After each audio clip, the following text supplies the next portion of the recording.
2020, a year of many unforeseen challenges, where all had to adjust to a new reality.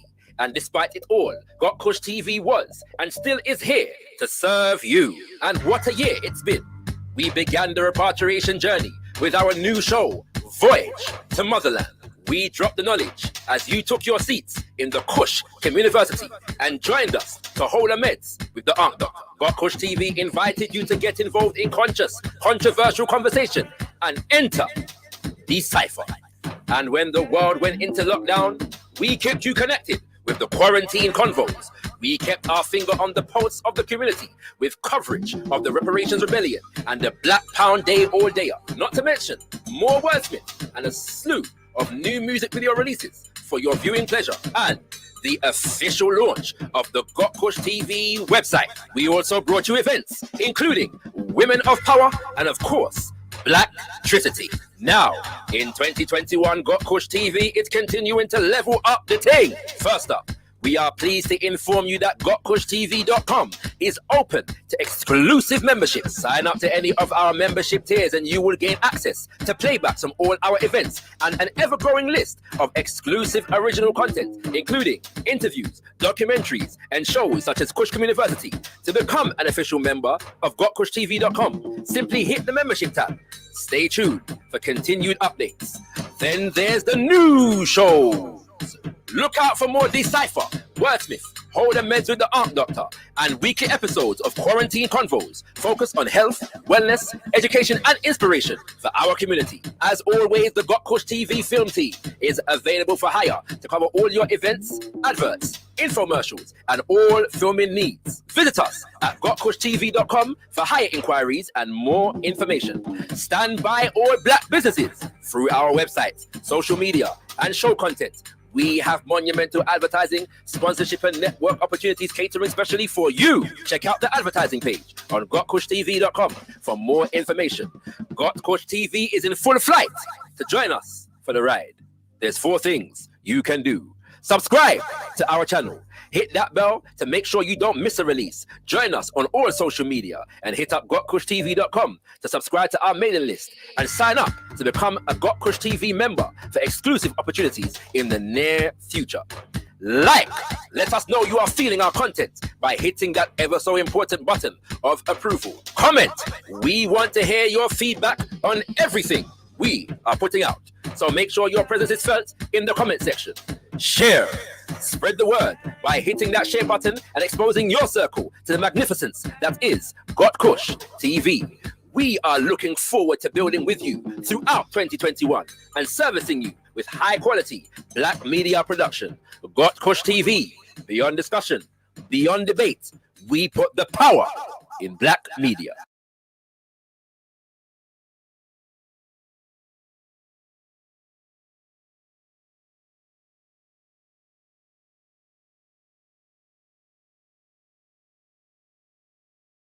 Blacktricity, Got Kush TV's exclusive pre-Kwanzaa showcase is now available for you to watch absolutely free. In conjunction with Ghana, the On the Return series, we have brought the African diaspora experience directly to you. To watch this monumental event absolutely free, simply register for membership at gotkushtv.com and you will receive access to Blacktricity as well as more exclusive content, including Reggie Rockstone, Yusufu Jallo, VVN, Malachi Selassie, Daddy Makes Dough, Tods, King Wiz, Tubada, Ras Ashiba, Mama Sia, Brother Leader Bandaka, Israel, Sister Moot, Carla Marie, Yemaya Sankofa, Goldflow, and a special Voyage to Motherland panel discussion. All this and more, hosted by Nat Nye and Stella B. Register now at gotkushtv.com. Should more African nations join the Year of Utaya? I would say every descendant of Africa should go home. But the same things are happening. The tax money is still coming back to Europe. How do we contribute to the decolonization of Africa? So if Africa is our focus, are we then neglecting the Caribbean? The year returned so successful, 1.9 billion. 1.9 billion. All of a sudden, the whole world shut down. Making sure that people on the continent see the real picture of how we live here. Welcome from Ghana, Accra. Enter Decipher.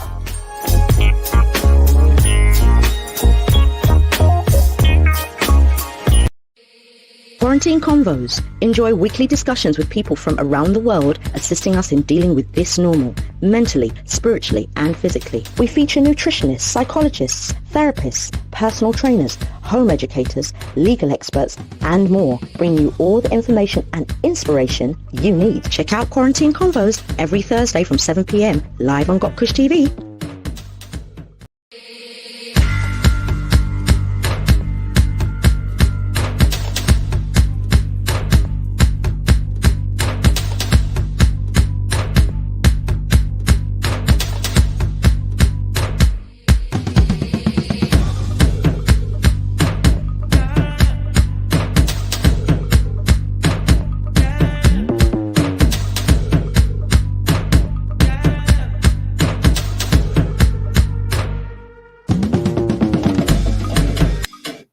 Mic check 1 2 in the place to be. We've got Kush TV. It is Thursday, the 27th of the month we call May, and you are in tune to Quarantine Convos, Kings and Queens. Yes, indeed. Welcome, welcome, welcome. Extra special session that we have for you this evening. So make sure you utilize the chat feature. You know what I'm saying? Hit up the chat section, Kings and Queens. Like up the video as you come through. Utilize the comment section. And also check out gotkushtv.com for all your Got Kush TV needs. Latest information, news, views, and reviews. You don't know, say, but they are inside the place. And without further ado, let me introduce you to my co-host for Quarantine Convos, the one and only Sister Mutt. How you doing, Sister Mutt? Greetings. I'm okay. I'd say that loosely. Yeah, you know, it's been an interesting week, but how are you? You good, beloved? Can't complain, you know. Can't complain, you know. Good to see you. Good to see you. Good to see you. Exactly, you know? Yeah, man. But it's been an intense week, There's been a lot of difficult news in the community. After there's a lot to start with. I have to start with the fact that it was the anniversary of George Floyd on the 25th. Yeah, that it was African Liberation Day on the same said day. So I just want to acknowledge that because we need some, no peace, no justice. Yeah, no justice, no peace. Yeah. So that's a concern. I'll tell you what I have a concern about. Yeah, there's a few things. Yeah, now we're aware of this sister, Sasha Johnson, who got shot recently. New Initiatives Party. We do know that we do have people in our community. We have people. We have the great ones. And we have the bad eggs too, and so there's a conversation as to whether she was targeted, not targeted, etc. And I managed to get a clarification on the circumstance actually, and she was seeking to break up an altercation that was going on in that environment at a party, and so she got caught in the crossfire. So she wasn't a particular target in that situation, but still, the conversation for targeting someone and bringing particular things with you to target someone in a situation like that is not a good situation to be in. And we just got to start working really hard on our community around these things. We can't rest. We can't keep being silent about foolishness like this. And there have been conversations around arrests, which I've heard, which is good. We need those kinds of things. We need balance. We need balance. So well, I just want to say shout out to the sister, Sasha. You know what I'm saying? And we heard that she had a operation that went as well as can be expected, but she still got some pulling through to do. So just love to her family, in particular her children, in that respect, and give thanks for her love for our people. Absolutely. So we just want to honor her and the community that is rallied around her. And I want to say to the idiot them that are choosing to chat stupidness online right about now and use it as an opportunity to political point score in relation to whether or not Africans are are as vexed about the violence within our own community as we are when police kill us to start the strippiness. Yeah, this ain't the time for them kind of idiot out there. But also, it just shows who actually knows their community and who don't. There are many brothers and sisters in our community who have done and are doing work in relation to the violence in our community. And those organizations do need more support, but they do exist. Yeah. And if you don't know about those organizations, then just stop talking. But they do exist. And so we want to honor those organizations as well that are doing that work, as much as we honor Sister Sasha for the work that she continues to do. So, yeah. There is a GoFundMe page as well. So we can bring that up. Yeah, so by all means, support the sister. She's had a surgery. She is in an induced coma right now to reduce any kind of swelling and so that she can heal in that way. So, we want to raise funds for her so that she is in a position to support her family and we can support the family while she's dealing with that. She is a mother also. Yeah. Another situation that concerns me as well. Now, a lot of our young people are going missing. We spoke about this, yeah. But I've also heard about something that really concerns me around this. Now, I know that there have been younger ones, there's been a concern about younger ones going to and from school and making sure that we organize them. And there's some brothers out here in the community, some amazing brothers out here. Yeah, hail up the brothers, Respect Rebellion, and other brothers out here. There's a lot of brothers out here doing some great work and really focusing on this thing. And so, there's been some cases that have been are getting solved as we speak.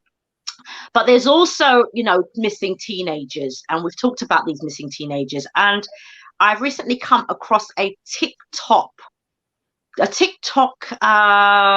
sensation where young people are making a choice to go missing for a couple of days, yeah, and so that they, and it's one young person gives another young person a phone, and then they see how much popularity it gains and how much traction it gains. It's a serious matter. Yeah, it's not to be taken lightly. And these young people need to recognize 20 years from now, it's not going to be funny. When you're parent yourself, it's not going to be funny. Yeah. Don't give what you don't want. Yeah. So if you're a parent and your young people are running around with TikTok, wanna be on them cases there. Yeah. Because I'm hearing this young person's going away and then disappearing and coming back within a couple of days. And, we all know about the boy who cried wolf. Yeah. And it could be a real situation and we won't know which one's which. So it's not about to play them games there, young people. Yeah. So, yeah, that really disturbed me. That the attention economy is that deep. Yeah. That young people feel, what is going on? Yeah, that's a whole other show. Yeah. So, yeah, that really bothered my spirit this week. I was unsettled. I have to say, I was very unsettled with that because, I'm a mother. Yeah. And I'm not playing that game. So yeah, there's that. And of course, we've had an earthquake in the Congo. Yeah. That we will address, we will get more information on. We do know right now that there has been a concern, for the volcanic eruption, that's happened. And there's an earthquake that has taken place. And that since then. And so that is a major concern right now. There have been deaths. I've never seen a volcanic eruption like that. If anybody's seen the footage, it is out of this world. Yeah. In terms of what you see visually, so trigger warning for anybody who sees it. It's it's a lot. So just we will be focusing on that. We'll update you when we know more about that. But that's a concern. So the same way we are looking at St. Vincent and the Grenadines, please contact us at Got Kush TV. If you have more information, let us know, and we'll support you guys as much as we can, please. Definitely, most definitely. Give thanks for that, sis, and for them updates there. I do want to correct something that I neglected to deal with last week. We had a show on the 20th of May, and that was the day after the birthday of Malcolm X, and man did not mention it for the whole show. So the slap on the wrist for man. You get me? Like, you know what I'm saying? We have to correct them thing there. So just honor. And woman. And woman, yeah, you know, but you know what I mean? So yeah, just have to correct that situation there. Because the conversation, by the way, it was lit last week. Yeah, we had like black people from around the world on the show last week, you know, looking at as a preview to Africa Liberation Day, which was celebrated on the 25th of May. And so that was a very, very insightful and interesting show. You know, there were people from Guadeloupe and Haiti, and we talk about Togo, and Brazil. Brother from Brazil was on last week. So you know, that was a powerful show, family. So do check that out. But in the midst of all that powerfulness, we neglected to mention the ancestor. You know, so we just have to correct them situation there, because honor and respect is always due. And in relation to that, I do want to share a little story that I came across this week in relation to a great ancestor, who actually my empress is named after. Yeah, she goes by the name of Umbuya Nehanda, and she is a freedom fighter in the 1800s. Yeah, from Zimbabwe. She was fighting against British colonialism. Great woman, warrior spirit, spiritual leader that led the anti-colonial fight militarily. Yeah, against the British in the 1800s. But eventually she was captured by the British. Yeah, and her head was cut off. Now, what I learned a few days ago is that her skull is in the British Museum. Yeah, and the government is of sorry, this thing yeah, the government of Zimbabwe now is trying to get her skull returned to Zimbabwe. Yeah, so I think they did all kinds of torture and brutality, and you know, basically made an example of her physical remains for the freedom fighters in Zimbabwe at the time. But from that time until now, yeah, you know, like you can see, the late 1800s, yeah, so for over 100 years, you know, the mother of Zimbabwe, her skull has been in the British Museum, yeah, and it just speaks to the devilishment. This is her, by the way, I should say, this is her, flanked by some of her generals and lieutenants, and obviously the British, yeah. And so when we talk about reparations and these things, yeah, like not only do these people have our resources and serious amounts of money generated from our resources, but literally the remains of our ancestors and the remains of our freedom fighter warrior woman ancestors, yeah, are sitting in the British Museum. It's disgusting. Recently, there's a bombing that happened in 1985 in America called the Move bombing. If you don't know about the Move bombing, Google it, right? But basically, long story short, a house full of freedom fighting black people was bombed in Philadelphia in 1985. And the remains of two of the children that perished in that bombing were discovered to be at some university in America a few weeks ago. Yeah, they were doing all kind of experimentation on these people and keeping these children's remains. Yeah, so like these people are sick, and so we just have to just know about these little situations. Yeah, so and for this is obviously particularly pertinent for black people in the UK, because we know if you've ever been to the British Museum, the amount of things, yeah, that them have from our motherland that reside there. So just want to say a shout out to the people of Zimbabwe.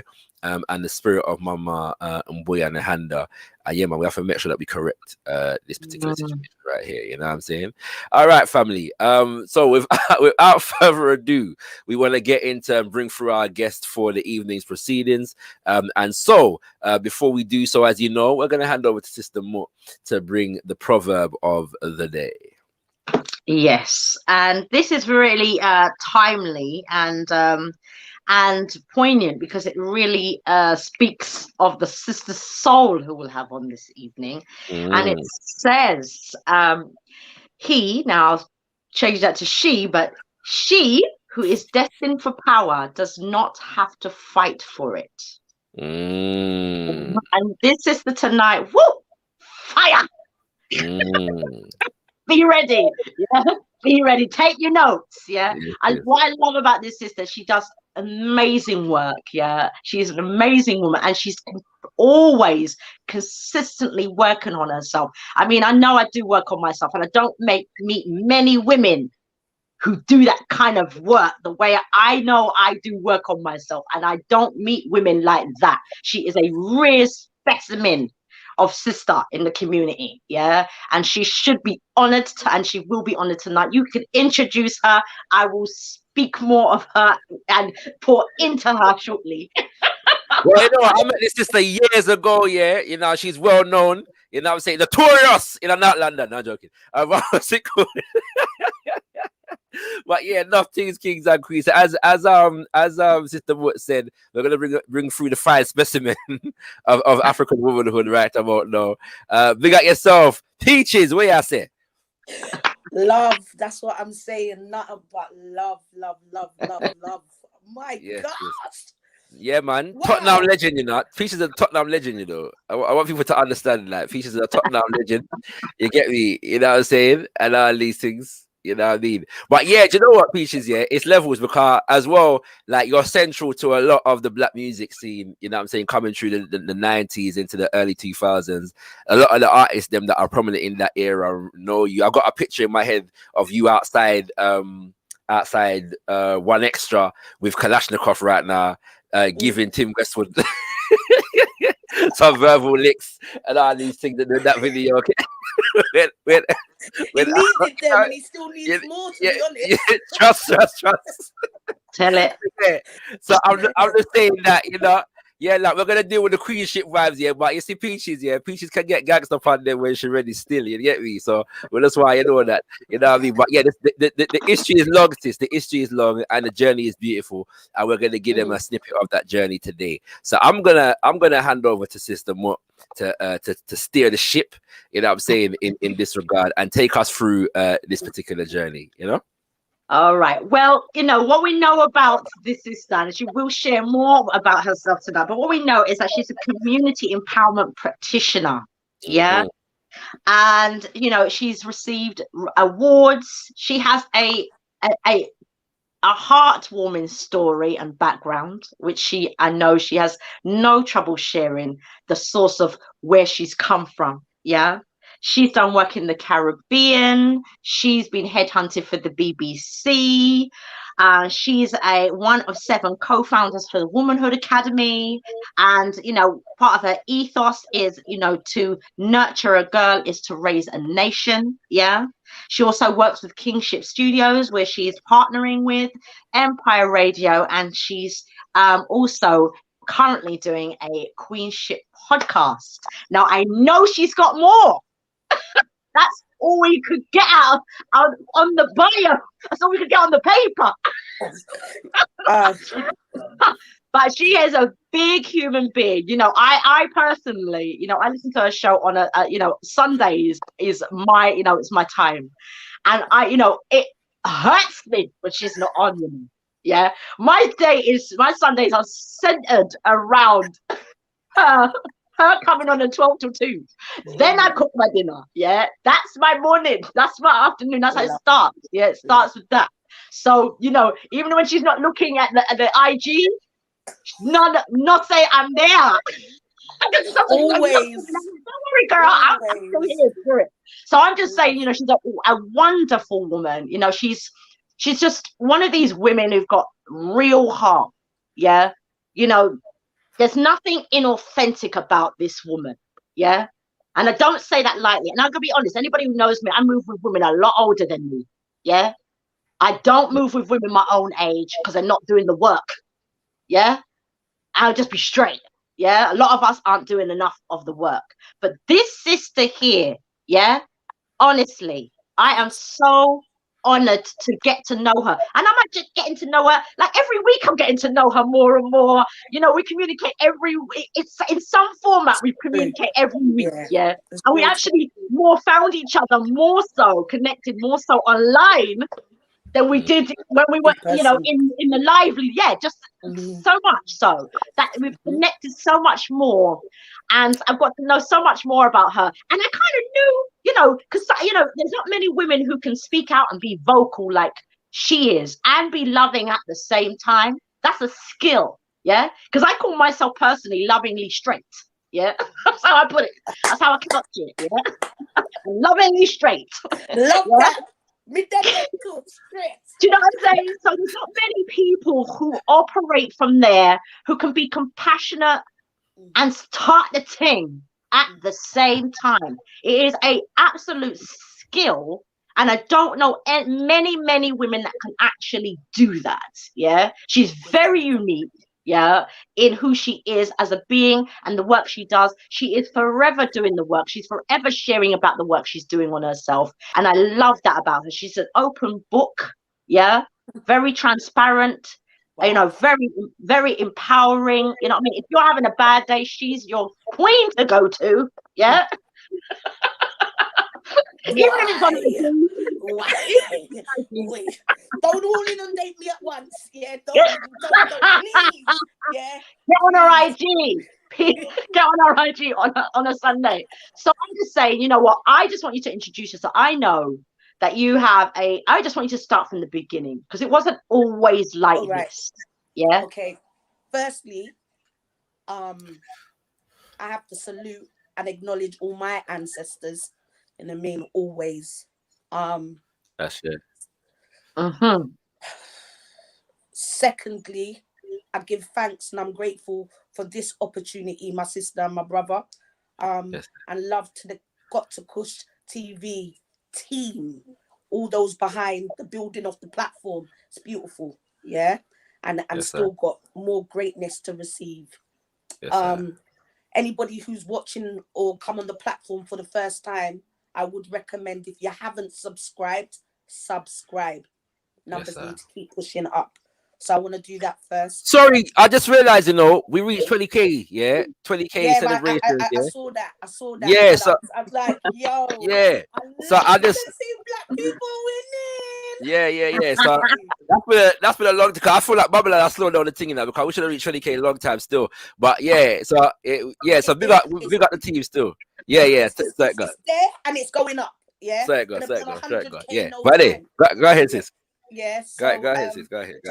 No, that's a moment, and that's what I'm about. Do you know what I mean? It is about that. It is catching those moments, and it's about building. So yeah, I didn't start. Love for all of what was given, I received, because I'm just naturally gifted.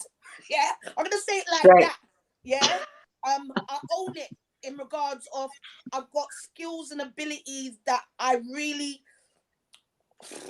don't actually see them as not, they're just me, I'm doing, and I'm just doing the doing, I'm being me. The transition for me to get here is no different from a lot of people's stories. The only difference is that I've been willing to share and being able to strip layer by layer, refusing, being that rebel with a cause. From young, I love my mum. My mum's been is an educated, she is a professional, you know, came over from the Caribbean, from St. Kitts and Nevis. Big up St. Kitts and Nevis. Never get too much mention. You get it? We gotta mention it. You know what I mean? And I only experienced St. Kitts and Nevis approximately say 2013. Okay. And when I got there and I saw where my family were coming from, Molyneux, a village in St. Kitts, I was just like, whoa. Gran, mum, I salute you fully, yeah, to see where you come from and what you've established or built. But then I went back to my granddad, who passed away 1999, R.I.P. granddad. He literally, I said to my family, like, what one for that land granddad had? I swear he done blueprints.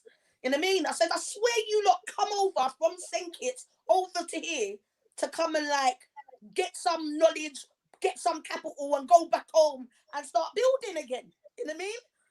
Like, what happened? You lot got complacent. So, yeah, for me, it gave me another drive, you know, because when I was younger, I refused to leave the UK. The Caribbean was used to me as discipline because I was getting kicked out of school. And they're talking about you're going to get sent back home for my behavior that nobody understood. There was a lot of, as much as I come from a family that, you know, have always worked, but the reality is I saw people conforming to a system and they were very unhappy still, and there was still a lot of pain. And some things didn't make sense to me, you know. Black history wasn't something that was circulated because, unfortunately, most of my family had conformed to the UK. I've got two aunties and my mum from St. Kitts and Nevis with my gran and my granddad, and 3 uncles who were born in the UK, brought up by Caribbean parents, and had quite and there was me listening to stuff, and I was like, I don't really agree that just because I'm a girl child, I should be doing this. Yeah, and I should be doing that. So what happened to my brother? Yeah, and I was like that. So I was fighting against all of that, but at the same time there was other stuff going on, you know, which I won't necessarily go into too much, but know that I witnessed domestic violence within the home. Do you understand? And that played havoc, and I was in conflict with religion because I saw people going to church and thing, but you're still cussing bad word, drinking alcohol, and more madness, and then go on as normality, you know. So school, I wasn't the brightest at school. I wasn't interested in school. I wanted to create. I needed to release. And unfortunately, like, I was a crybaby in primary school, but I was brought up with the saying, don't let nobody come. Don't come back home and tell me anybody beat you. You understand what I'm saying? So when I did take a stand for myself, when somebody came to bully me up, her name was Christina. Yeah. Sorry. Yeah, I remember it so well. With my Dunlop trainer, I kicked her. Yeah. And she stopped and she went to the teacher. Yes, we love you for. I'm just keeping it real. You know what I mean? But you know, at the end of the day, I say that to say this. I stood up for myself, and in me standing up for myself, I got in trouble. I got in trouble twice. I got in trouble at school by the teacher because I left a Dunlop print trainer on her shin. And then I got in trouble at home because school notified my mum and said that I hurt someone. So I was like, what is this? I didn't know. I was like, this is madness. But I stood up for myself, and from there was no looking back. I knew, like, I'm standing up for myself, innit? So yeah, that adventure goes on. School, in my secondary school, predominantly white, I experienced being victimized. However, my mum was well educated. My mum understood about policies, procedures, codes of conduct, and she literally asked the school for all of that. And my mum won the case against my secondary school. You know, that stayed with me in regards of what you can do when you have knowledge and how you can make it work for you. But the process is long, because believe me, and painful. You know, I got cussed. I was getting cussed. I was getting the noise in my head because I got kicked out from school, innit? However, once my mum heard the story and went through the policies, she understood that I wasn't treated fairly. And the white girl who started to fight me, when she started, she got the worst of it. However, I wasn't the aggressor, you know? And brings me to this point. I was a young mum.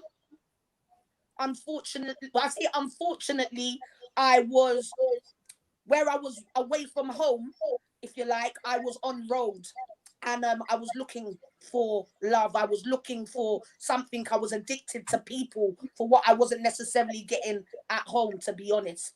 And I started to adventure. When I got expelled from school, my criminality had increased. So I started to get involved in criminal activities, and in turn, I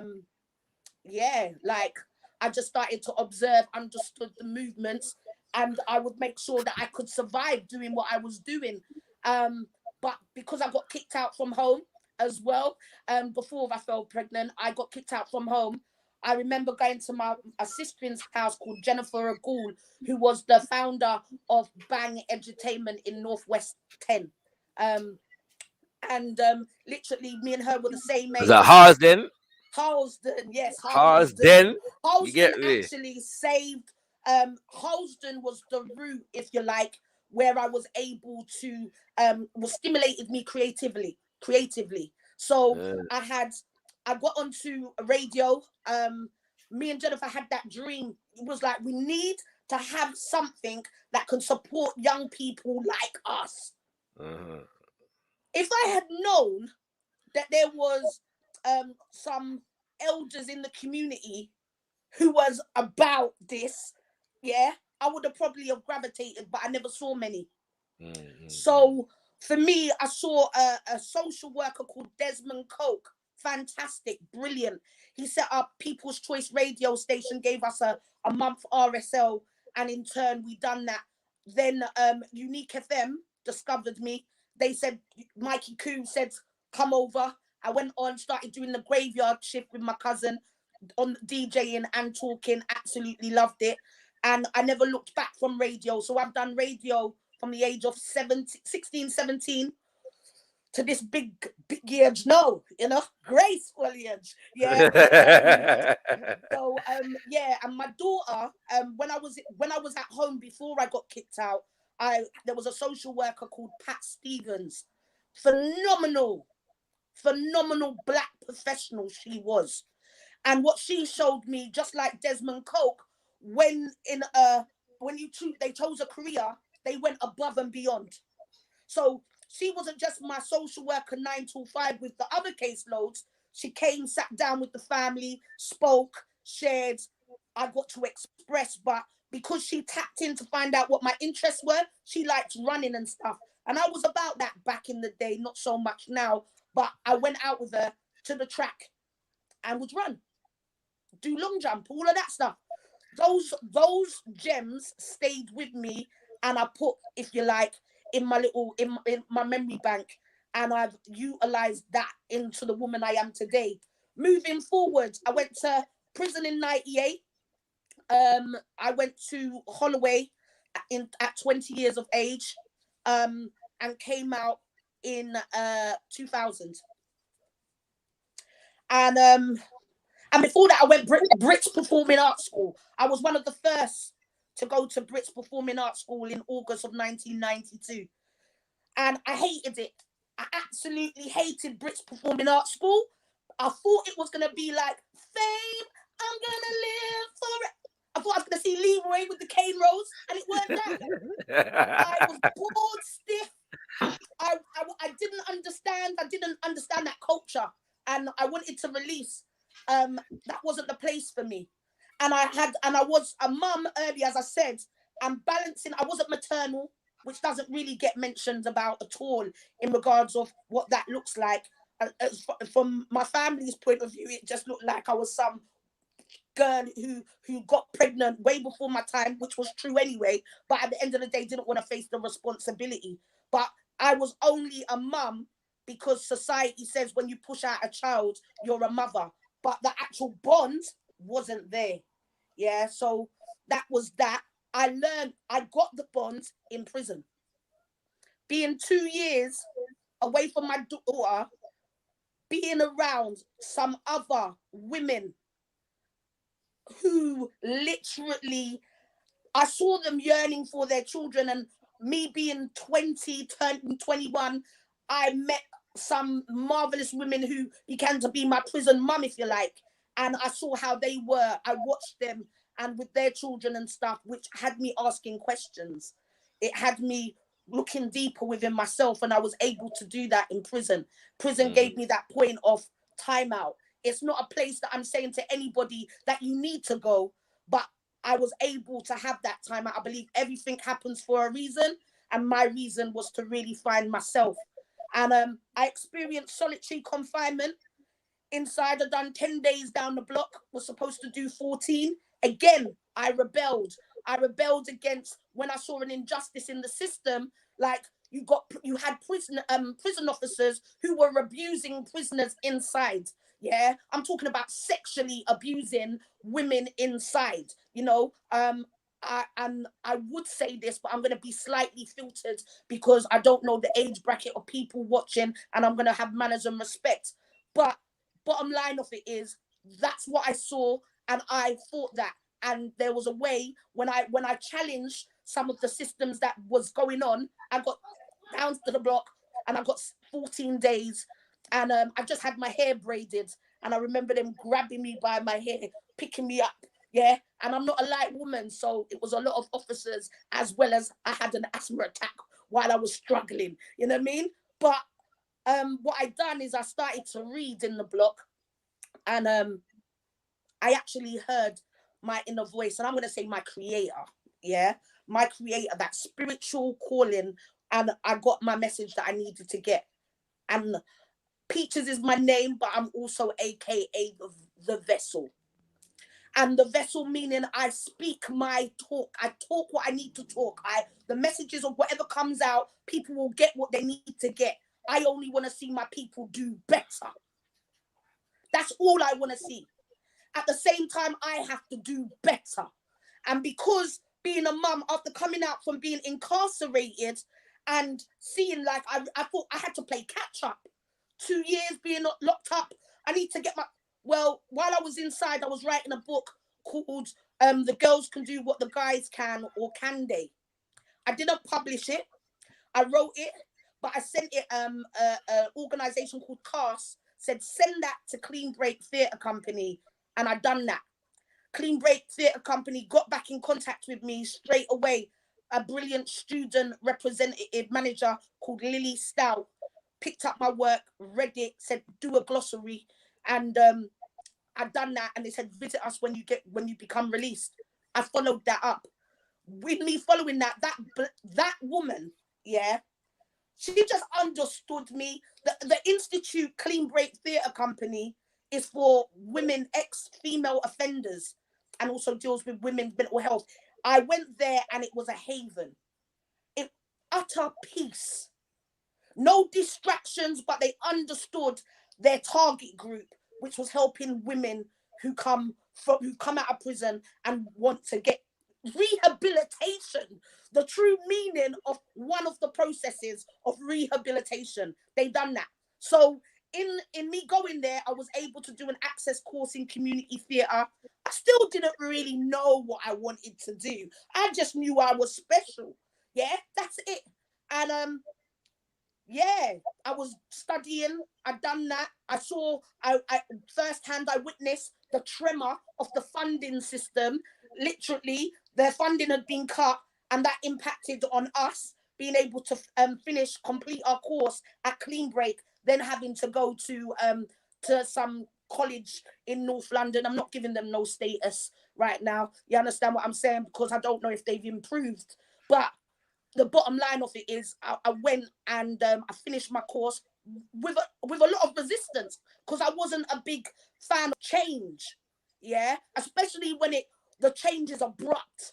It's not the build up. It's just like, what? And I'm like, how can the government, yeah, cut funding from an organization that is actually delivering? Do they know how much they've reduced me from going back on the roads? Oh my gosh. They're not aware, as well as my mind. Like, me studying, me starting to understand the vocabulary and things that I do, and saying, oh, they call that, but we call it this. Oh, yeah. And it was almost like learning another language, but creatively, I believe that the arts can heal a community when executed appropriately. You understand what I'm saying? There's a lot of people saying that they're creatives, a lot of people saying they're facilitators, practitioners, but their delivery is utter excrement. I'm just saying some, not all. And I'm saying it like that because there are people saying that they do stuff, but they're doing more harm than good. Yeah. And there are some fantastic facilitators, but I've got to keep it real, because that is what I've witnessed on my journey. I'm somebody who was once a younger person who also witnessed some whack, freaking bad practice, which deserved to be challenged. The only difference is I wasn't necessarily executing as I learned from my mum. I do that now more than ever. And as what I do as a practitioner, I'm fully able and doing in regards of making sure I deliver with excellence, but at the same time, how I challenge and when I act as an advocate or I'm mentoring young people. So for me, I went to Central School of Speech and Drama, done a BA Honours in Drama and Education and Applied Theatre, hated it at Central School of Speech and Drama, just keeping it real. They can have a big name. They come like, in the UK, they come like Moschino or Versace. Yeah, that's what they're like, Central School of Speech and Drama. However, I believe it was the teachers just lacking, not all of them, just one or two, but lacking in regards of cultural awareness, and even just dealing. In fact, their language, in my term, they called my year an experimental year. Now, an experimental year, I looked around in the group. I knew that two of us were ex-offenders because they had a partnership relationship with Clean Break. However, they weren't necessarily in the know of how to work with somebody coming from my background, and they needed to get skilled. I understand academia is important, but I also believe having manners and respect is even more important. You understand, knowing how to engage with people is definitely vital if you want things to remain in long-term memory bank and not via trauma, So that was some of what I experienced. But what I knew when I was at Central, I done one of my work placements was at Theatre Royal Stratford East. Much love for Theatre Royal Stratford East in Newham, who represent and show our work. You know what I mean? They like to have black people on the stage. As you say that, sis, as you say that, yeah, I just gotta say London bang bang in it. But that's all I gotta say. Yeah. You're too much. But no, I had the opportunity when I went for my interview to be a part of the first UK hip hop musical, which was called The Boys, and I'd done that, and which went on for longer than anticipated. The press team there done an article, the Mirror done an article on me changing my name to Peaches. Why do I use Peaches? And heard my story of where I was coming from, and in turn, lo and behold, Peaches, ex-gang member. Yeah, now that's what the press said. However, to be honest, I always explain it the way that I explain it, which is, yes, I was on the roads. We were all relatable. We all had something. We never had we weren't called no PVC. We weren't called no, 27s. You know what I mean? Mm-hmm. We was just all from the same kind of realm, culture, and we all intermingled. And when somebody, I don't know, dropped, we found it funny. If we needed to earn money, we would earn our money. And but we wasn't actually conversing. We might talk about our homes like that much, but we weren't really talking about home life. We was just being in that moment. And unfortunately, going to prison, going to the block. But I used the prison system. While I was in prison, I done a docudrama called Prison Me No Way, Jailbird 24/7 at Foston Hall, HMP Foston Hall. I co-wrote it with another woman, and HMP filmed it, and it went on a national school tour while I was inside, which allowed me to know while you're inside, you can create. There's no excuse. I won a Costner Award, bronze, for a sculpture that I've done charcoal pencils that got awards while I was inside my artwork.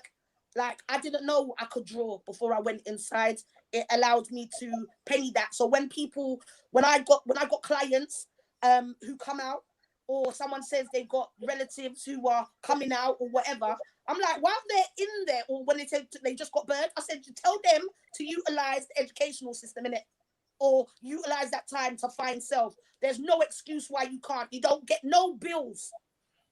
Yeah? None whatsoever. You get 3 meals a day, whether or not you like the food or not. You understand? But you have time to really address what's up here, what's in here, you know, and that's what I done. I had 52 pen friends, which was interesting. You know, I got stories for days. I won't share them.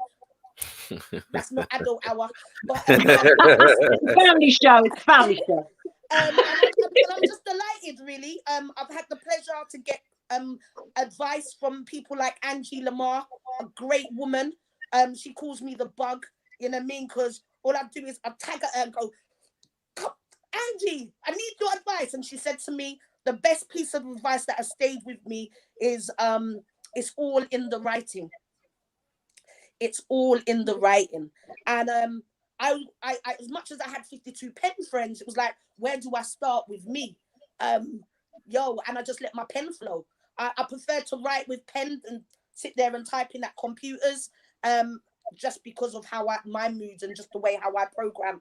But I was able to share. What I noticed though is I'm a public speaker, motivational speaker, and most of the times in which I've shared and I've been blessed to get picked up and being able to consult or advise MI5, Ministry of Justice, BASWA, British Association of Social Workers. I've been to St. Kitts and Nevis and done workshops there. I actually introduced St. Kitts and Nevis to what we were doing here, and it's still being done here, which is Womanhood Academy, and showed them, like, do drama with them, drama practitioning, and just icebreakers, which people would be so, what? We use icebreakers to get a group warmed up, yeah, and yeah, to develop stuff. However, when I done it over in the Caribbean, they were like,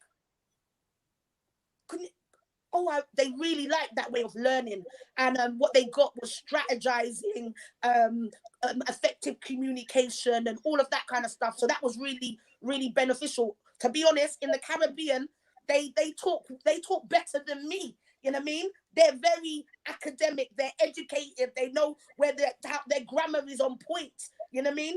But that passion, that zest, in regards of allowing them to understand you can have whatever you want, for you are possible. You understand? And for me, actually speaking the way that I understood, not just then, but on various platforms, that when I talk, it sends a vibration that people feel energized in that moment. However, what I'm here to say, because I'm not no superhero. I'm not that. I'm not this strong black woman. I'm a powerful black woman.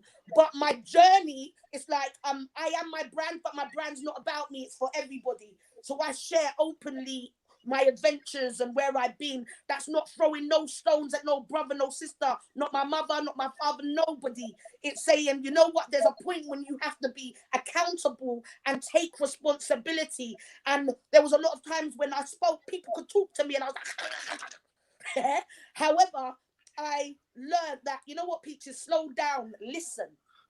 You know what I mean? Actively listen. Like, watch the mood, listen to what's not being said, radiate, look at their physicalities, and in that's what makes me has won me that role. So I say, thus far I've got an excellent success rate in youth engagement and community. I can empathize, I'm compassionate, I don't forget, I don't care what title anybody's got. Anybody, I don't care how much money you got in your bank balance, yeah. The reality of it is you're a spiritual being just like me, whether you recognize your spirit or not. That's what you are. And we all learn. We're all teachers, we're all students. Ignorance doesn't exist when you're talking with me. You get what I'm saying? And we can go at it, and I don't have to shout and bark. Just take my time. So I learned that's all about taking ownership, because a long time I think I was, as much as people say, Peaches, you're really great, I also want people to understand, and wanted people to, I ain't a performing monkey. Yeah, like I've got something to give. I'm all of that. I'm a professional, and this is how I talk. Yeah, and this is how I do. These are my actions. And again, I've got to send love. I'm just gonna slip in Sasha Johnson, you know what I mean, thoughts and prayers with her. You understand? Because it could be just that.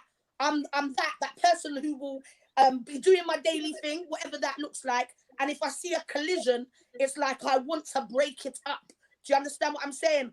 I guarantee 100%. she never expect that to be the outcome. Do you understand? So more power to her. But these what's going on out here in regards of engagement and de-escalation and all of that stuff, like the work still needs to be done. You know what I mean? If I see somebody So let's you know, there's a couple of things I want to go on to actually in terms of your engagement actually. And I just want to say something, which is now we're about to have an epiphany, me and you, yeah. Okay. Because in 1992, when you were at the Brits, I'm only just finding out this now with you, yeah. In 1992, I was at the college next door at Sellers doing performing arts. College. Okay. Yeah, because that's literally next door. Next door in 1992, which makes us probably around the same age. Yeah. Yeah, I'm 44. There you go. That's the one. 45. Yeah, this year, mine this year.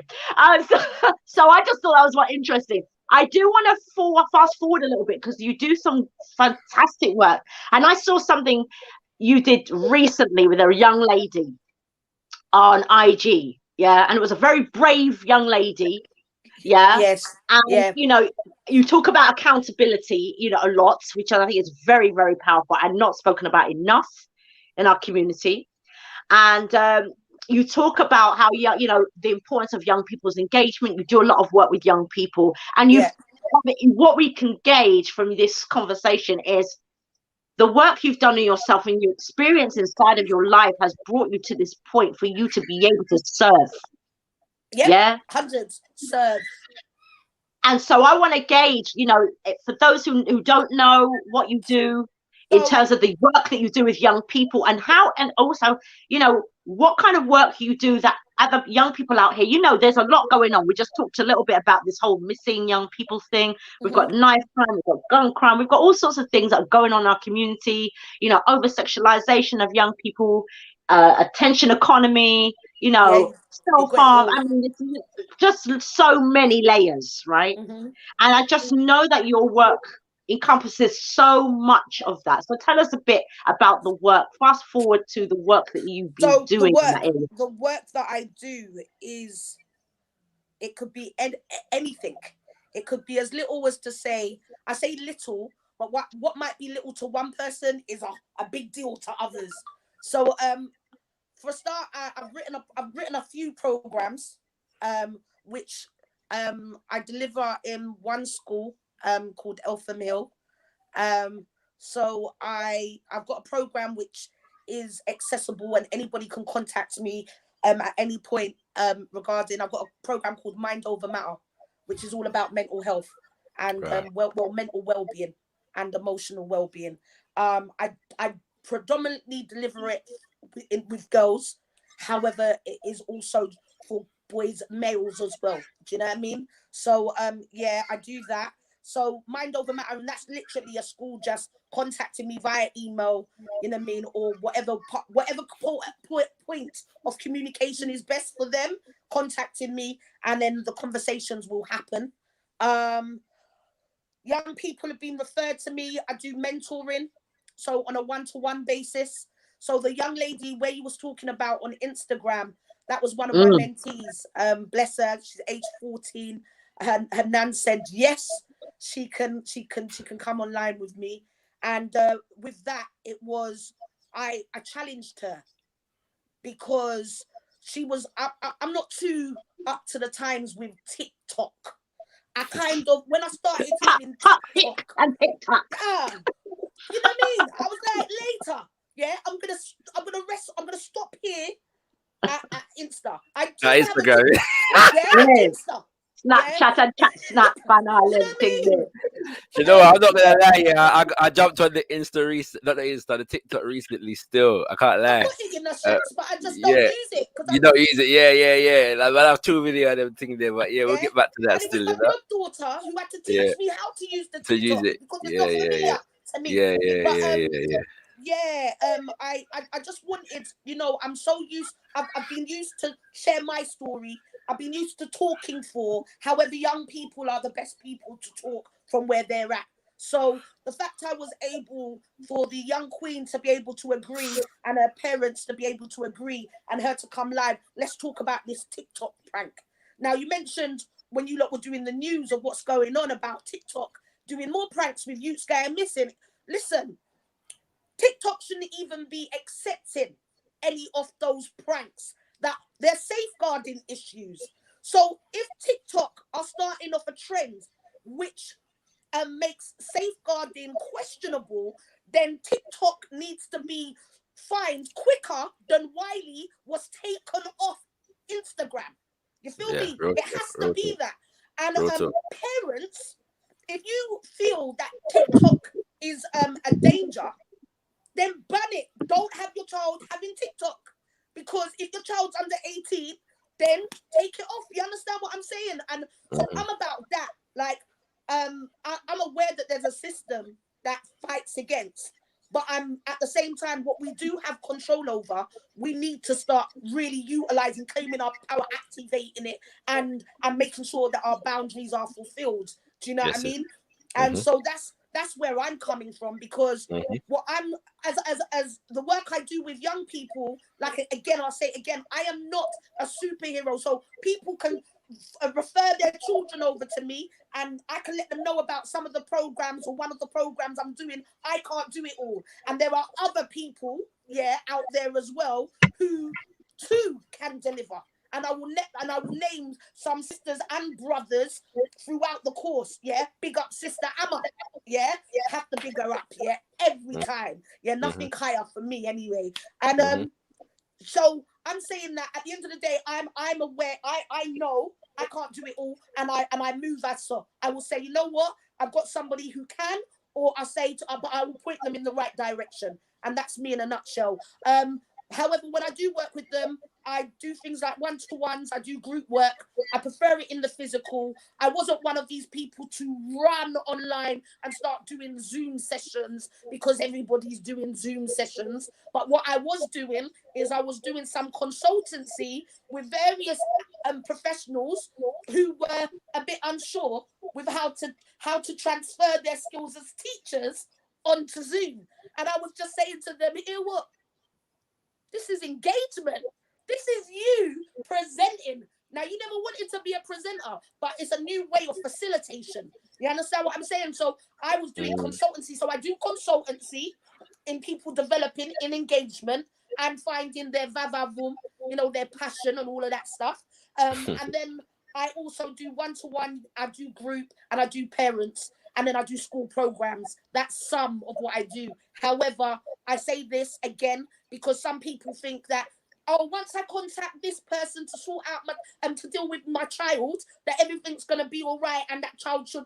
Nah, the only way that's going to happen is if you allow me to do a proper boot camp, and the government, you sign your rights away to me.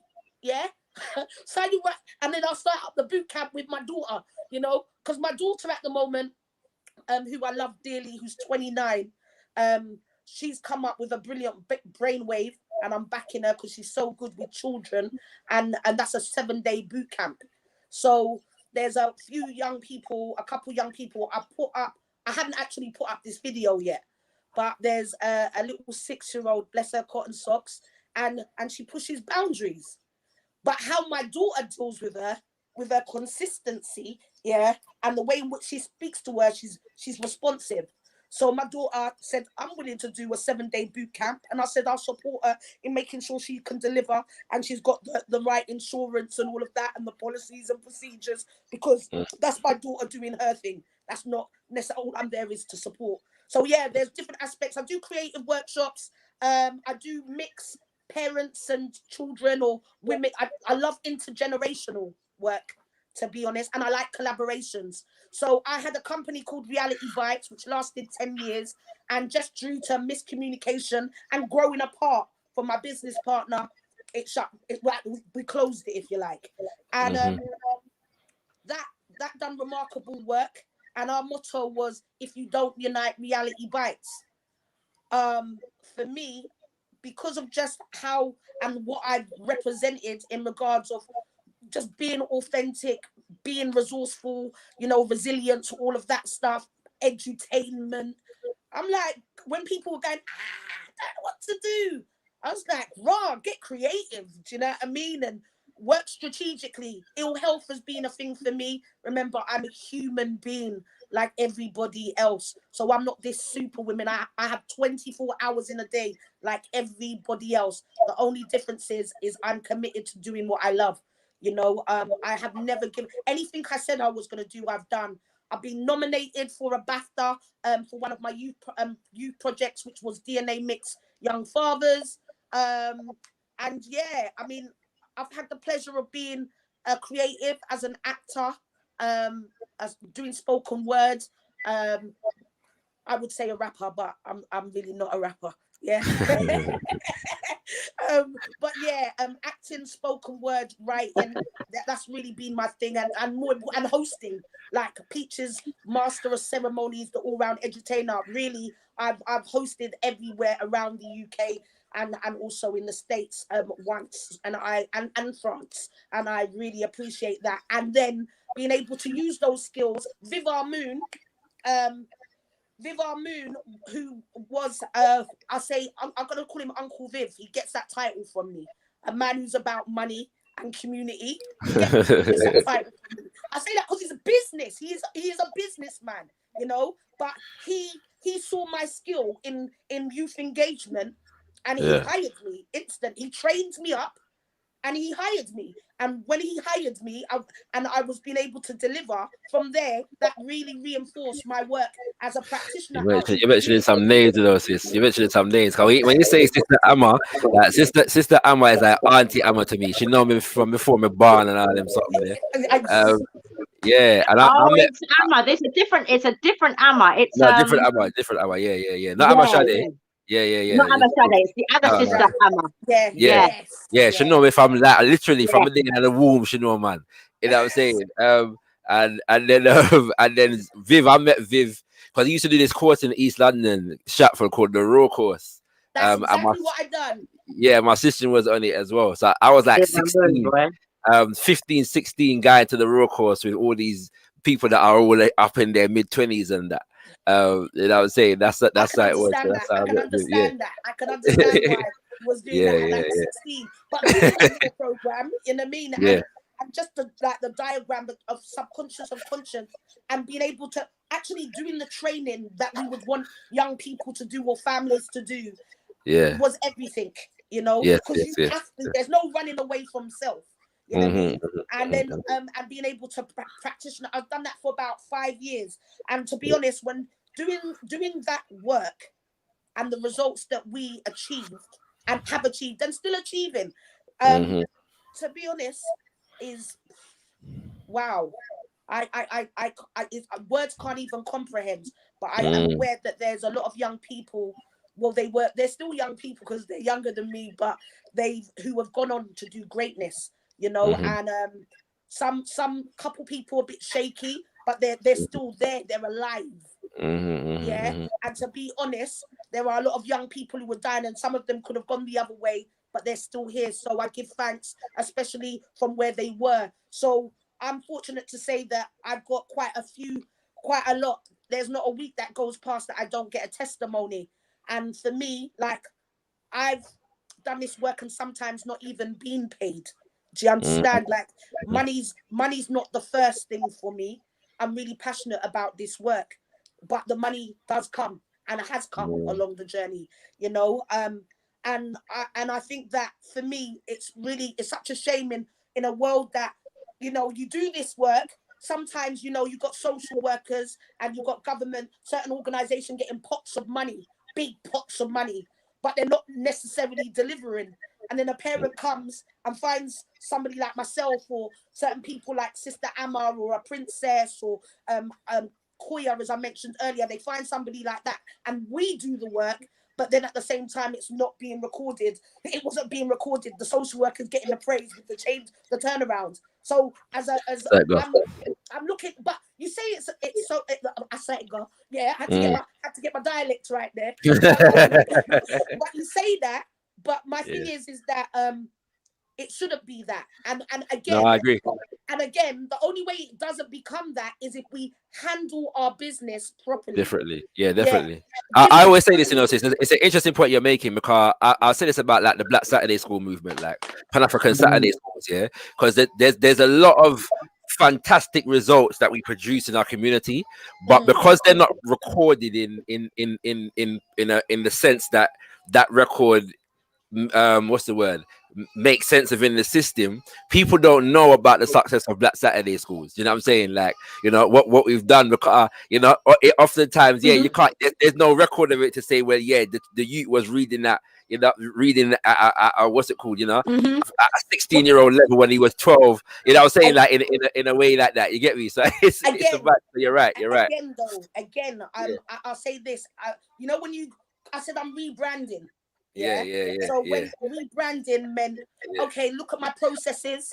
Yeah. Let me look at my evaluation. Let me look at my marketing tool. I've seen what some of, you know, there's some real good fruit out there in the Black community in regard to programs, Saturday schools, all of that. But when you look at the marketing material, it's pathetic. I'm just keeping it real. It doesn't grab people's attention. So on that note, I'm gonna big up a brilliant brother, Darren Osborne. Darren Osborne, he done the branding for Manhood Academy. And I think his work is remarkable. I say remarkable in the fact that he understands the crossover with grassroots, if you want to call it that, and these corporates and actual our audience. So in that, he's got it to a fine line. For me, when you look at the representation of your work, you can, and as well as you got the gems and you're doing the work, and you got the evaluations and you got the assessments and all of that, then you can start making the demands. You know what I mean? And that's what it is. So for me, as Peaches speaks, Peaches listens, I'm delighted to say I'm here to serve my community, as a person to support families, young people, in regards of empowerment and doing better. In regards of businesses, I do consultations regarding how people can have effective practice or meet the client group that they want to. I can say that. And in regards of me as a creative, I've got BWT, Black Women Talking, that I do with the Brilliant Fusion. He's got BMT, Black Men Talking. We start back in July, and I've got my brilliant sister, Princess, who's going to be my co-host doing that. And that's going to be on Instagram. So I would suggest anybody who would like to see, and even anybody who might know some speakers, who are credible, then get at us on BWT on Instagram, because that's the platform we're going at. And I've got my film. So I've been working with a brilliant writer called Aisha Scott, and it's my biography. That film is going to be some of what I said edited down some more, and translated into film, and also a theatre piece, intimate theatre of my film are going to be broken down and used for theatre and education. All right, quick thing, sis. We're gonna we got limited time with Peaches, but we're gonna invite you on. The link is in the chat if you want to come and chat to Peaches. So big up Peaches, Wagwan. You know, declare undying love and hand in marriage and all these things. Feel free to click the link and come through.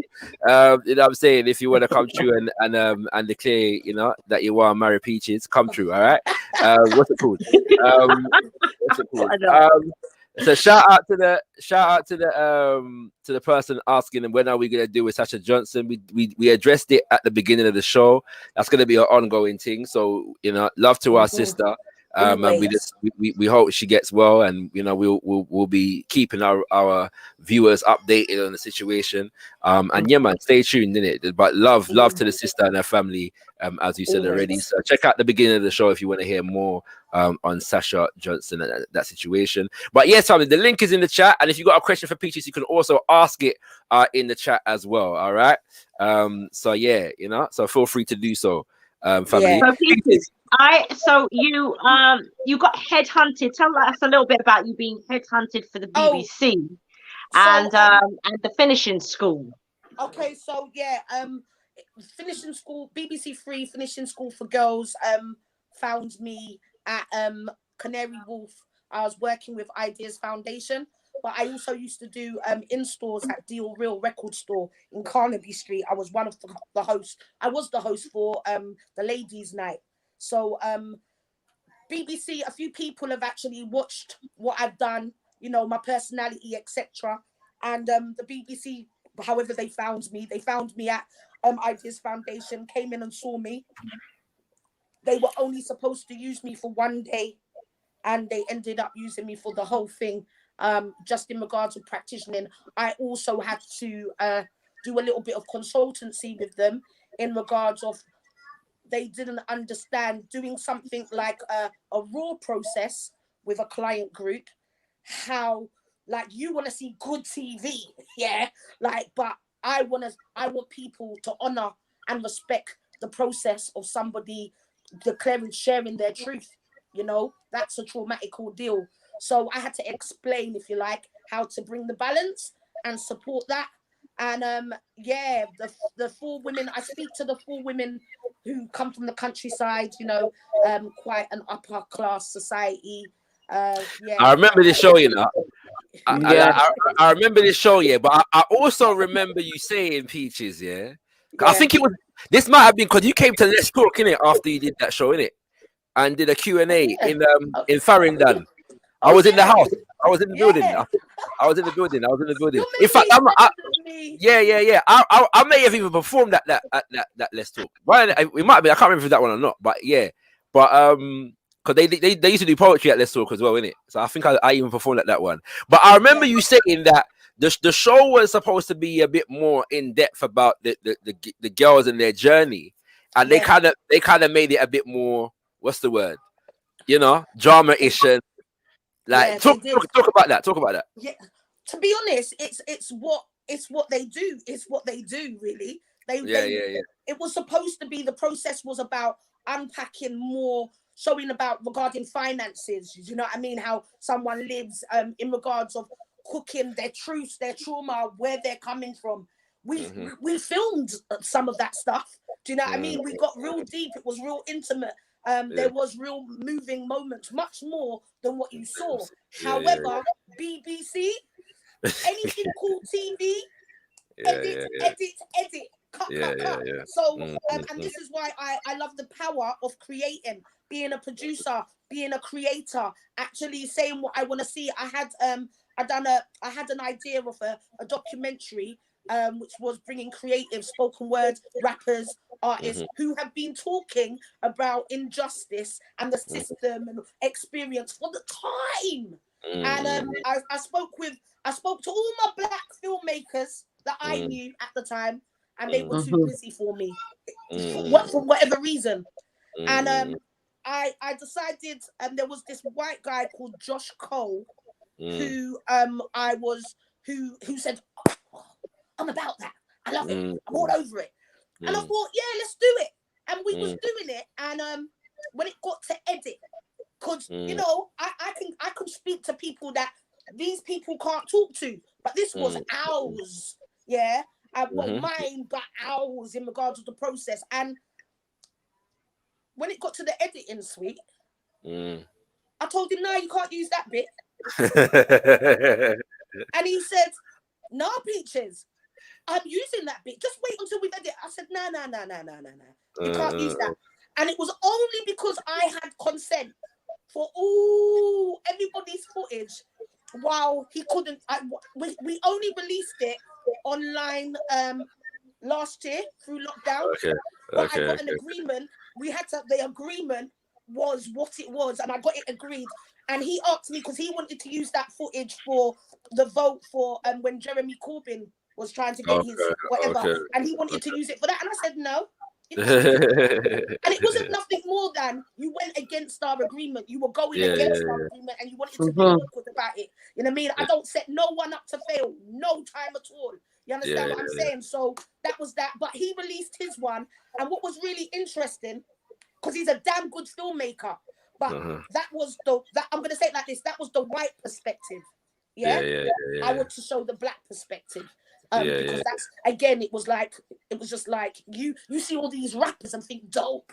dope, they're bad, yeah. And I'm the essence of what people are talking about, but marrying it with what was going on in regards of the riots and all of that stuff. Do you understand? But yeah. I mean that nobody wants to come and talk to me. No husbands for me or nothing. Do you know? There's one out there, man. If I listen right now, you know, it was so sliding out of the DMs. Don't worry about it. We got Claire Antoinette wants to say. I just want to say it's amazing to hear you, Peaches, share so much experience and sharing your growth and understanding in your life thus far. Appreciate you, Queen. Big up to Claire Antoinette. You know what I'm saying? So, you know what I mean? Thanks for checking out Got Kush TV. Big up to Kushti Cosmetics as well. You know what I'm saying? Check out Kushti Cosmetics. Oh, bless her. She's a G. Kushti Cosmetics. No, I met her at Middlesex University. Yes. Before the lockdown. Cosmetics as well. Man. She'll go out with things, you know. Yeah, man. So if you want to spruce up on all these things, go to Kushti Cosmetics specifically for African women. You know what I'm saying? She's catering for the cosmetics and them thing there. So yeah, man. You know what I'm saying? So she's got all our skin tones. Yeah? Yes. And sourced from black-owned businesses as well. And all these things. So Kushti goes in it. So respect to Kushti and the little one as well. You know, cause she have a new little, you know, situation like one. Love. So you know what I'm saying? So we got give thanks for life and all these things. Family, last opportunity. If you want to come through, the link is in the chat. If you want to come through and speak to Peaches and all of these things, feel free to do so right about now. So one of the things that you got going on at the moment is the Queenship podcast. Yep. So where is it? How long is it being? How often is it being released? And wagwan and all these things. So it's right. Okay, let's put it like this. It's supposed to be out every Mondays, but just say every Tuesday right now. Yeah, every Tuesday, 7 p.m. on on Kingship. So I'm going to ask people to subscribe on the Kingship channel. Kingship Studios on YouTube, and also subscribe to me at Peaches Presents on all my platforms and YouTube. However, Queenship, we were filming throughout. Well, it got released this year. We just released episode 4. It's out every week. We've done the first season, and we're recording season 2, which is on Sunday. So speaking to some people to come sit on the sofa with myself and so it's a bit of it's interviews, and it could be artists, it could be people who doing something, you know what I mean, and filmmakers, whatever, and have them on the sofa. And then at the same time we also have a live PA at the end, because I'm about edutainment, but people with some substance, and there's some fire in the UK. I've just got to say, so that's going on this Sunday, and I can't say who I'm filming, but I know that because I'm doing the Queen's Reign project as well, which is an album that I'm creating, which is Queens empowering other queens. I'm the youngest artist. I'm the executive producer of that, and that is I've created some spirit music with some artists that are just magnificent. Jodie and Natty, Poetica, and It's Antique. And Poetica's tuned in as well. Poetica's watching right now still. So I got my darling, and I just said their name. I just see her. Yeah. So people go to poetica.com as well. Check out her stuff. But yeah, so I've been working with some great women, and they've been creating some Queen's Reign, the album, and it's about music. Women don't have to be against each other. There doesn't need to be a competition. Women can work together, and we can do some amazing things. Let go of ego. You understand what I'm saying? I am not my sister's keeper. I am my sister. You understand what I'm saying? And that's how I'm moving. I don't move any other way. I don't want to hear about people talking about competition. Me and some sisters have grown apart, and that's cool. It doesn't have to be animosity or none of that. So that's what the Queen's Reign project is. I brought women working together for the first time, but it's what they're giving, you know. So absolutely, girls, we have to understand that girls compete, women empower. Yeah, there's a difference, and so I love that. It's very much so. In that respect, Peaches, random question, because we know you have pedigree in this music thing, like Are you still listening to the new things that while going like on the scene right now, or are you just you kind of check out a little piece? So I listened to little bits. I mean, I'd be lying. I went through my moment of total ignorance and shutting down. Yeah, shutting down. Like, what is this?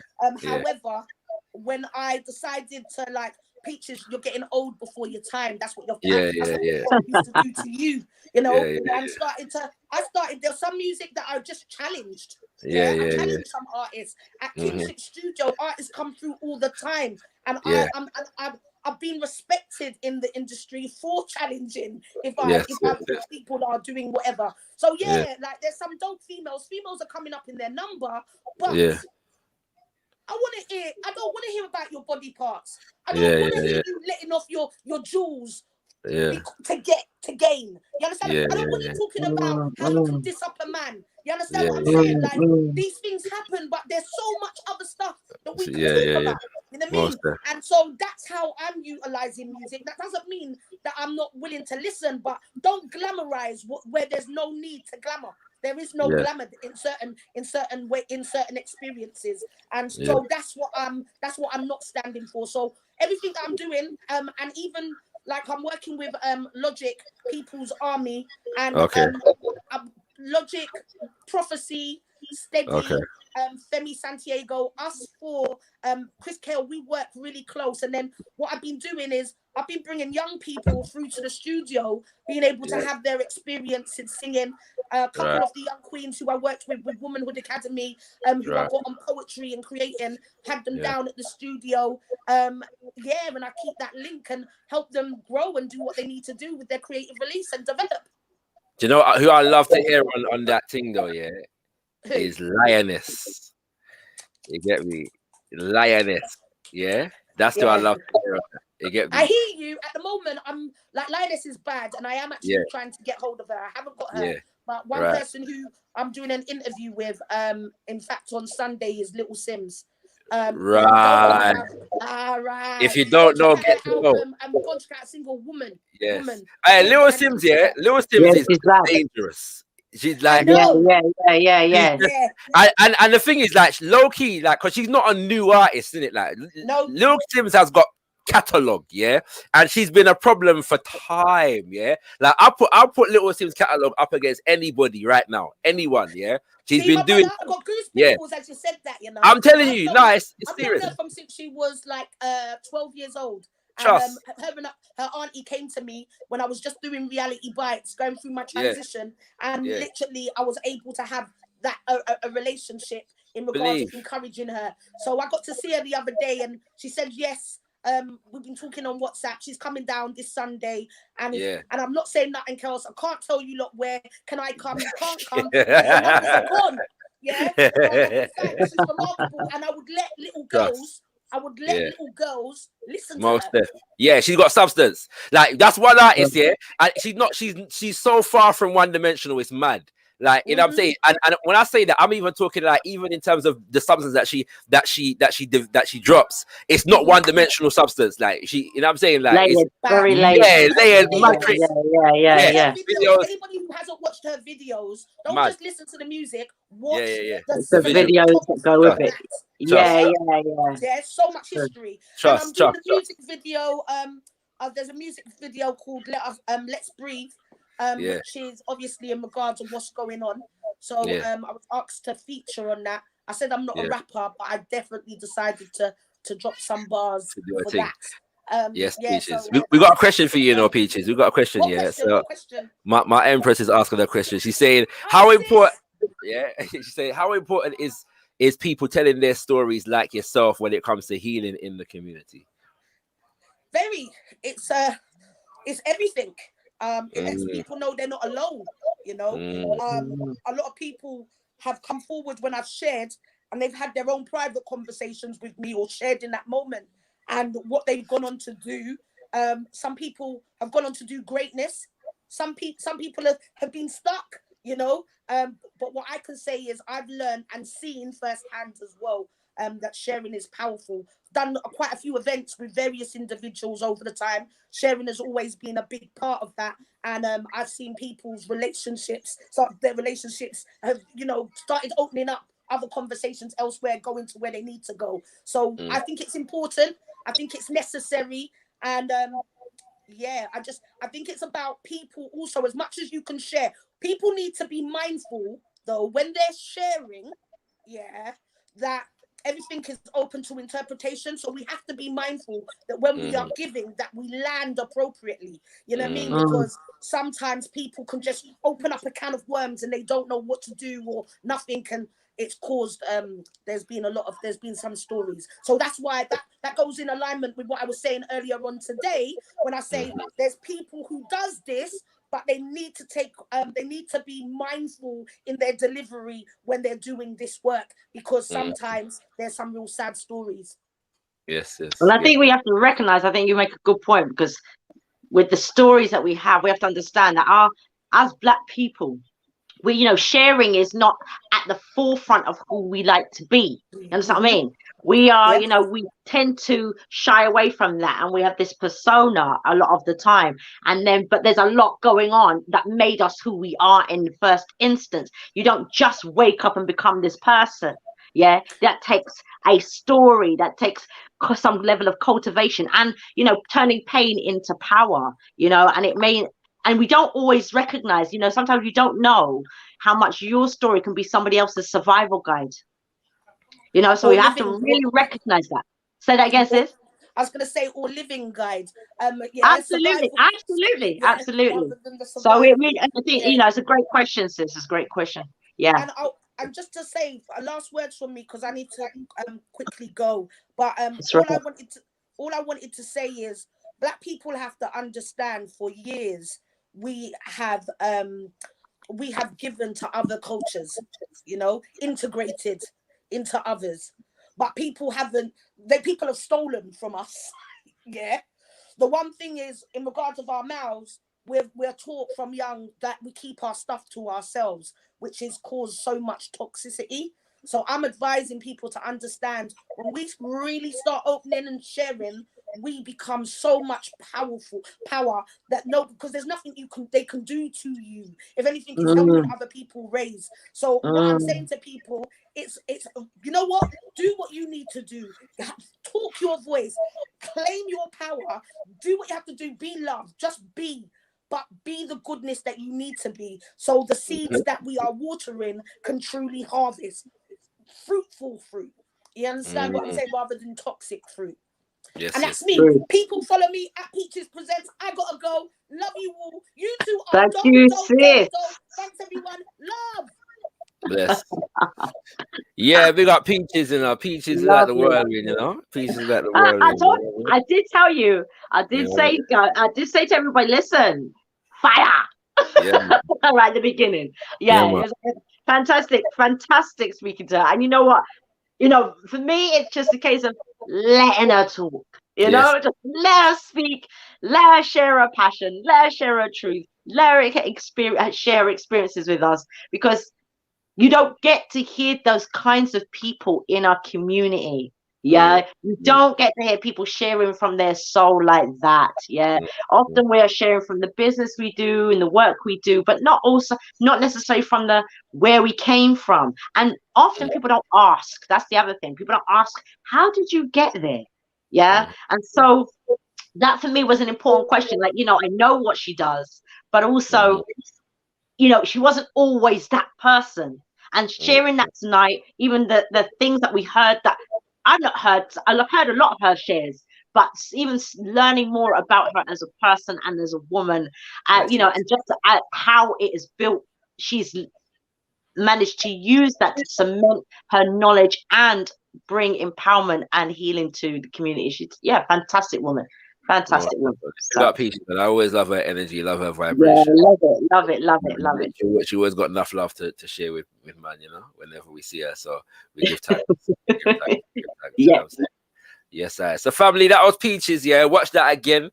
You know what I'm saying? And no doubt we'll have Peaches back, to talk more about her work and all the beautiful things that she's developing and building and involved in. You know what I'm saying? We want to remind you again about the fundraiser for our sister Sasha.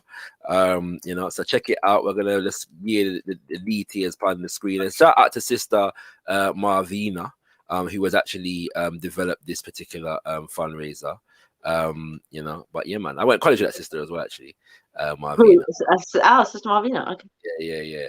But big up yourself, Marvina, for putting this together, and to all the brothers and sisters who have raised a substantial amount for the sister. You know. We do need to get, I think it's the target is 20,000, so you know, we do need to make sure that you know we keep it up. I know that we are you know, we're going to have a few appeals going on out here with all the different things that are going on, but you know what, we've got to put our money in our pockets over these things. We've got to be able to develop that habit for giving. You know, and all of these things are necessary because obviously, you know, if our sister pulls through, if and when our sister pulls through, you know, she's got two children who are going to need support. You know what I'm saying, and all of these kinds of things, family. So, well, let's just, you know, pour it into it as a win. Yes, just a win. There's no if. No, I agree. Yeah, you know what I mean? Like, she's got work to do. She's got to complete some things, and you know what? We, you know, care enough about her, and we ask that, you know, people are respectful during this time. You know what I mean, and not use it to their advantage and political gain. Yes. But big up to the community that's rallied around, you know, and brought their spiritual energies together. Some people have been to the hospital, and you know, just to bring that energy of healing to our sister. Do you know what I'm saying? That's very and you know, like, it's one of them situations where you don't have to agree with everything what Sasha do and say, you know, but she deserves to live. You know what I'm saying? And so you know, that it's just about healing and support right about now. I heard, it's funny you should say that. I heard something really interesting about a post this week, and it was it was an interesting little video, and it was talking about our ability, you know, where when people have particular platforms, or you know, they have a particular status, we're so quick sometimes in our community to jump on things that we don't like about them, that we don't have enough humility to allow ourselves to lead, to be led. You understand what I mean? And we have to get to a point where, like you said, you don't have to agree with it. You just have to recognize that everybody has a piece of the puzzle, and we're not all here to do the same thing. So you don't have to agree with everything that everyone does. You just have to recognize that that's your position, and that's my position, and that's yours, and that's it.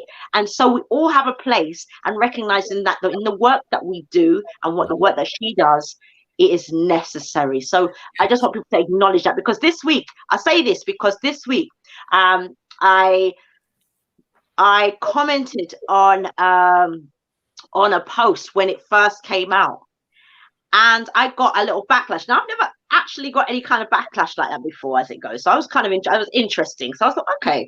And the little backlash that we got, one person came, well, you know, really kind of tried to hound her in this conversation and they wanted to engage me in a back and forth.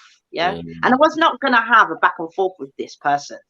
Clearly it was somebody of white privilege, whose page was private, you know what I mean, had a little dog. I don't even need to know who you are. All I needed to do is we can ignore them, but the thing is that them white folks, they have a lot of lapdogs in the black community. For real. I call them the black conservative industrial complex, who you know, so like we say, we've all got our position, but they know their positions as well, and some of them know how to use us. And so we just have to know, say, a lot of the people that are commenting at the moment don't like the fact that this sister was prominent in certain a prominent voice against certain injustices faced by African people in this country and worldwide. And so it does they're so repugnant, that the woman has been shot and is in intensive care, and they don't have the humanity to respect that at the moment. That's right. So it's just about that emotional intelligence, understanding that you know what, this is not really about that right now. Right. Taking, seeking, and trying to gain you know, gain traction in this Right, no, conversation. but they're always on that mission, because their mission is to dead the energy among Black people, and because they see the sister as a part of that energy. Not even in a moment like this, they're gonna take that moment to cast aspersions on her and our community in general. So we just have to know who those people are. Yeah, for real. Those people are, they're gonna do their work, and the only way that we're gonna overcome them is to do our work. Absolutely.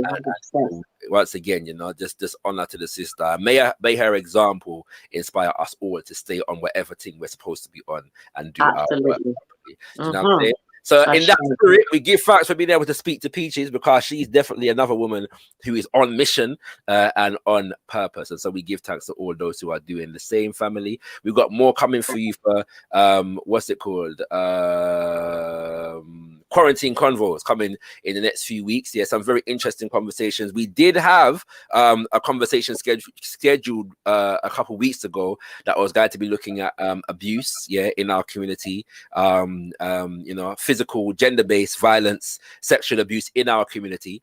And so that conversation, very important conversation, had to be postponed. But we are rescheduling that, so do stay tuned for those brothers and sisters who are looking forward to that conversation and engaging in that conversation. Stay tuned, because that conversation will be coming back, because we have to address those issues as man and woman, you know what I'm saying?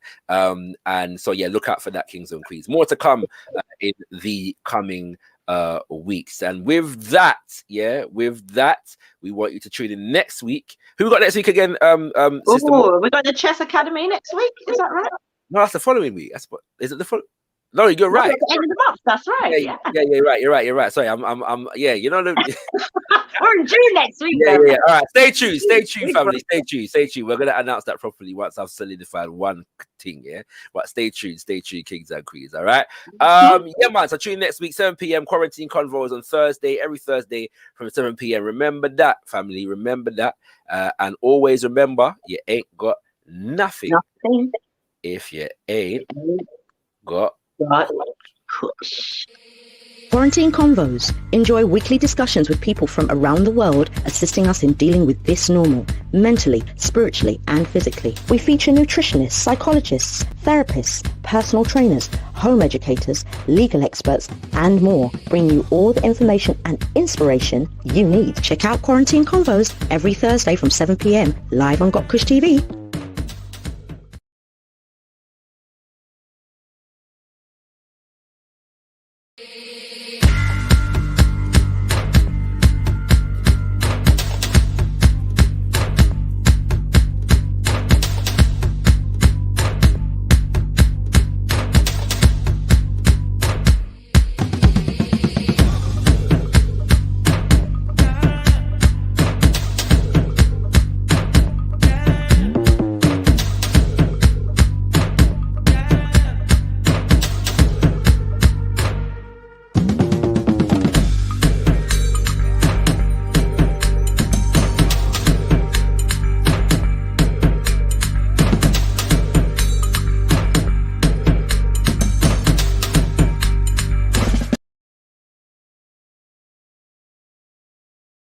$2020, a year of many unforeseen challenges, where all had to adjust to a new reality. And despite it all, Got Kush TV was and still is here to serve you. And what a year it's been. We began the repatriation journey with our new show, Voyage to Motherland. We dropped the knowledge as you took your seats in the Kush Community and joined us to hold a meds with the Ankh Doc. Got Kush TV invited you to get involved in controversial conversation and enter the cipher. And when the world went into lockdown, we kept you connected with the Quarantine Convos. We kept our finger on the pulse of the community with coverage of the Reparations Rebellion and the Black Pound Day all day. Not to mention more wordsmith and a slew of new music video releases for your viewing pleasure, and the official launch of the Got Kush TV website.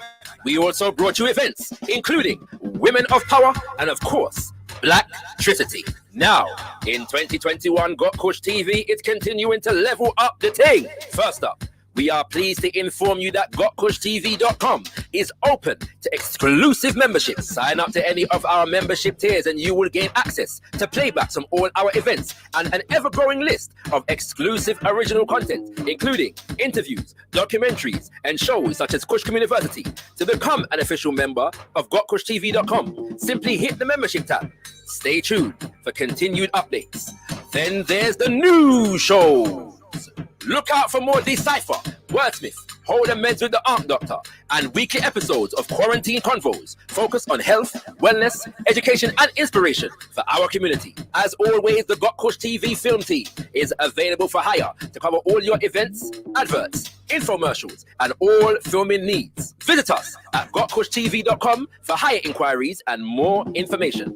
Stand by all black businesses through our website, social media, and show content. We have monumental advertising, sponsorship, and network opportunities catering specially for you. Check out the advertising page on gotkushtv.com for more information. Got Kush TV is in full flight to join us for the ride. There's 4 things you can do. Subscribe to our channel. Hit that bell to make sure you don't miss a release. Join us on all social media and hit up gotkushtv.com to subscribe to our mailing list and sign up to become a Got Kush TV member for exclusive opportunities in the near future. Let us know you are feeling our content by hitting that ever so important button of approval. Comment. We want to hear your feedback on everything we are putting out. So make sure your presence is felt in the comment section. Share.